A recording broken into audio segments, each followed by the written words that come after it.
সকাল সকাল স্নান করে রেডি হয়ে গিয়েছিলাম, কেননা আজকে আমি যাব আমার গাড়িটা পুজো করতে। সাথে দেখো মা আর পায়েলও রেডি হয়ে গেছে, আর আমিও এদিকে রেডি হয়ে গেছি। তো এবার আমরা চলে এসেছি মায়ের কাছে।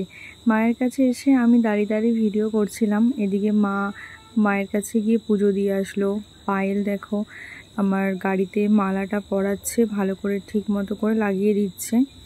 তো এবার আমরা ওয়েট করছিলাম কখন আমাদের গাড়িটা পুজো হবে। আমাদের পেছনে আরেকটা গাড়ি ছিল, তো সেই গাড়িটাকে পুজো করছিল। তারপরে চলে আসলো আমার গাড়ি পুজো করতে। তো দেখো ঠাকুরমশাই কত সুন্দর করে স্বস্তিক চিহ্ন এঁকে দিচ্ছিল আমার গাড়িটাতে। আমার তো এটা দেখে খুবই ভালো লেগেছে। তো তারপরে আস্তে আস্তে ঠাকুরমশাই আমার গাড়ির পুজোটা পুরোপুরি কমপ্লিট করে ফেললো।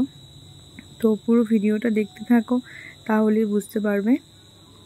তো এরপরে আমার গাড়িতে একটা লাল রঙের মায়ের কাপড় বেঁধে দিল এবং আমার নাম, গোত্র সব কিছু দিয়ে ঠাকুরমশাই মন্ত্র পড়ে আমার গাড়িটা পুজো করে দিল। তো দেখো তাহলেই বুঝতে পারবে।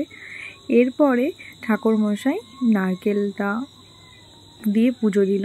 নারকেলের জলটা আই থিঙ্ক আমার গাড়ির চাকাতে দিল, দুটো চাকাতে দিয়েই তো আমার গাড়ির পুজো সম্পূর্ণ হলো। তো এবার দেখো মা এদিকে গাড়িটা পুজো করছিল, সাথে পায়েলও করছিল। তারপরে আস্তে আস্তে আমাদের সমস্ত কাজ কমপ্লিট হয়ে গেল এবং তারপরে আমরা মায়ের মন্দির থেকে রওনা হয়ে যাব বাড়ির উদ্দেশ্যে। তো এটা ছিল খেপি মায়ের মন্দির। তো বাই বাই।